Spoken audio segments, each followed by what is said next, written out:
Breaking news now on Fox 61, Connecticut's news station. We continue to follow the situation in Branford this evening, where police say a person was killed in what police are investigating as a homicide.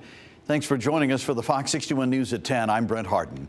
Police have released very few details to the public about this homicide at this point, but the neighborhood has been shut down for hours since we told you about this on the Fox 61 News at 5 and 6 p.m.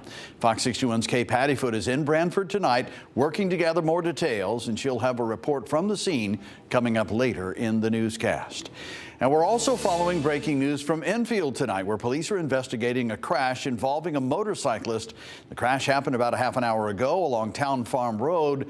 We don't have much else from police right now. We are working to get more details from investigators on scene, and we will update you on that accident if we hear anything else. And we have an update now on a story we first brought you Wednesday. We've learned new details on the traffic safety plan set to go into effect along Hillside Avenue in Hartford.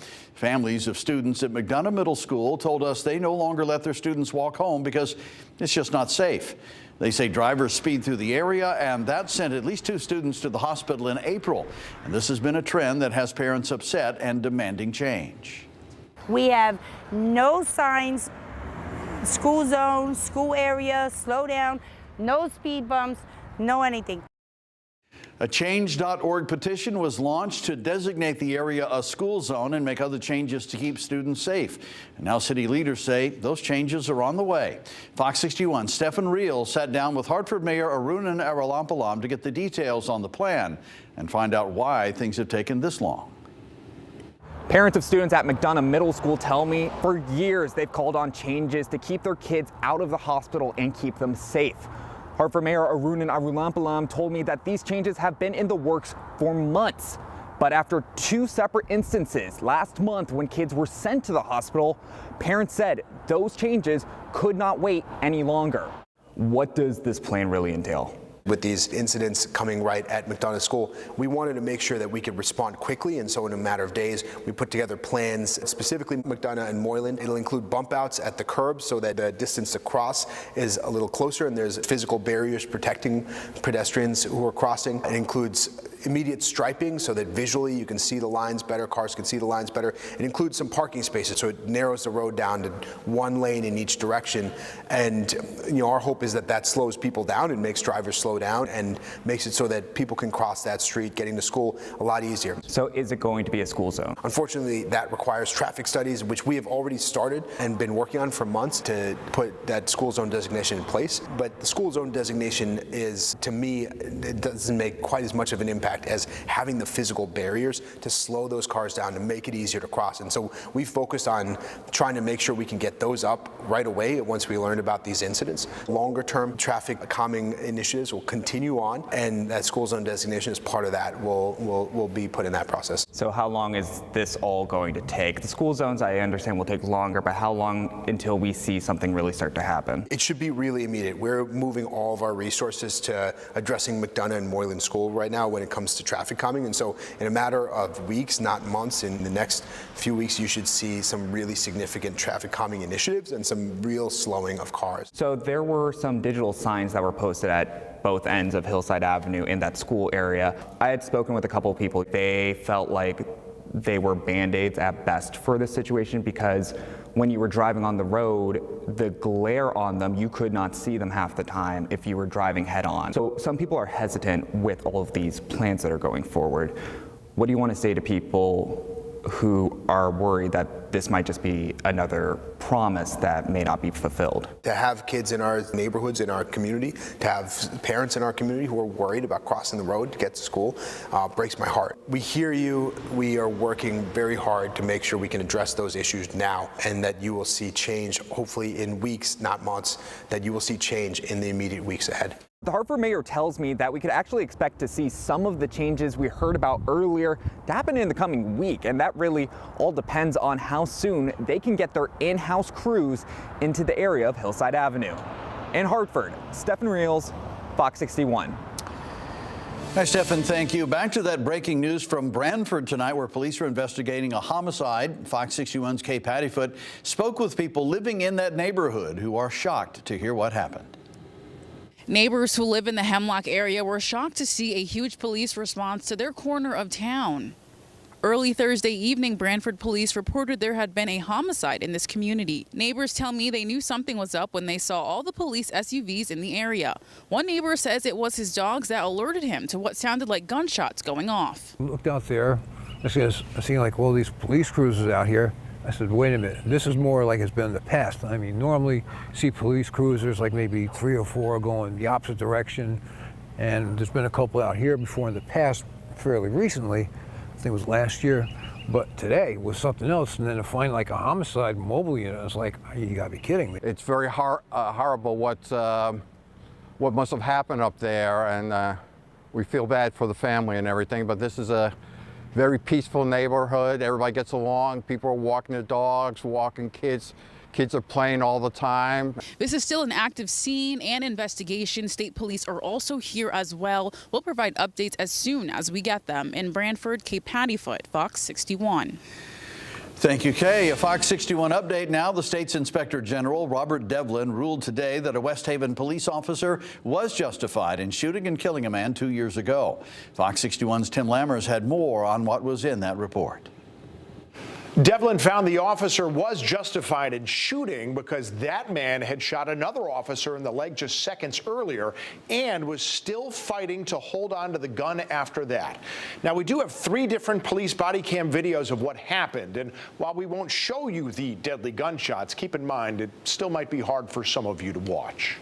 The report was about the death of 33-year-old Javon Washington. It said back on the morning of December 1st, 2023, West Haven police were called to an apartment on 296 Terrace Avenue for a domestic violence complaint. Officers decided to arrest Washington, and Officer Cody Bacon urged Washington to get dressed. All right, you want to grab some pants or something? Everything is over. Yeah, go grab.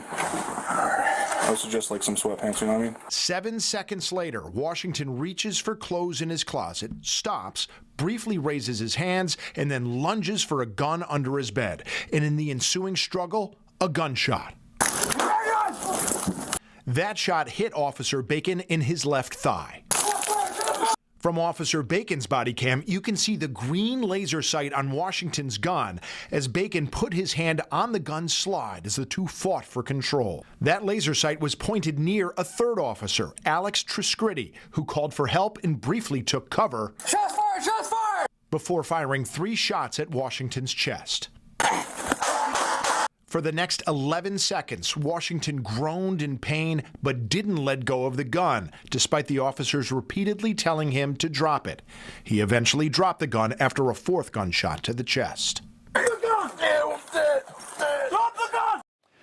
Washington could be heard saying, "I'm dead," over and over after that 4th shot.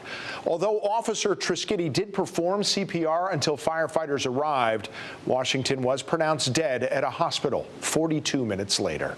In the studio, I'm Tim Lammers, Fox 61. Well, new tonight, dozens of people in East Windsor joined together to rally against a repetition to expand an existing solar project in town. Fox 61's Valerie Moravi spoke to locals about their efforts to fight the proposal. More than 50 people came out to East Windsor Town Hall Thursday night to protest against the petition Gravel Pit Solar submitted last April. Now, organizers tell me they're not happy, and enough is enough. Dozens of advocates took a stand in East Windsor against a petition to expand an additional 30 megawatt to the Gravel Pit Solar Energy Project. Chris Dell has lived in East Windsor for more than 20 years. He has been advocating against the existing project for 3 years.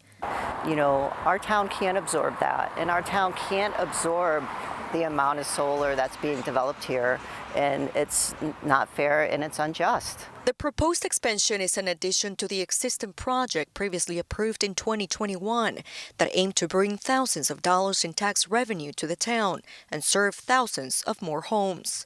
Dow says an additional expansion will most likely cause several more damage to the environment, especially farmers and their land. We're impacting the wildlife where they can actually go. We're impacting the development of residential homes, which actually is going to stunt the growth of our community and our school systems. We're taking away prime farmland for our farmers, and our farmers want to farm. East Windsor First Selectman Jason Bauza says the town has been a ground zero for solar energy development for years. It's frustrating for our town government because while people are looking for an opportunity to vent their frustrations, and I give them all the credit in the world for doing that, the place to do that is not with town governments. We don't have a say in where these things are sited. The town is now looking to the state to help push this proposal through, leaving neighbors to continue their fight. I hope they come away from that meeting understanding that we share their frustrations, we hear their frustrations, but we're bound by the same process where the state retains the authority to cite these things, and we're doing what we can to advocate, but the state needs to get their act together. It doesn't really bring me any comfort at all, because I know they're just going to keep coming unless there's something changed at the state level that, you know, we're protected as a town and we're not going to get any more development. Now, Selectman Bauza says the council will review the petition before making any decisions, and a public meeting could be held in the next few weeks. In East Windsor, Valerie Moravi, Fox 61. Still more breaking news this evening from Middletown. Police say a woman's body was pulled from the Connecticut River this evening, and they say that woman was the person who drove her car into the river near Harbor Park back in February. Emergency first responders and dive teams found the car in the water but didn't find anyone inside it. And this evening, DEP Incon police say they found the body of 51-year-old Janine Shaw from Middletown in the water at Haddam Meadows State Park.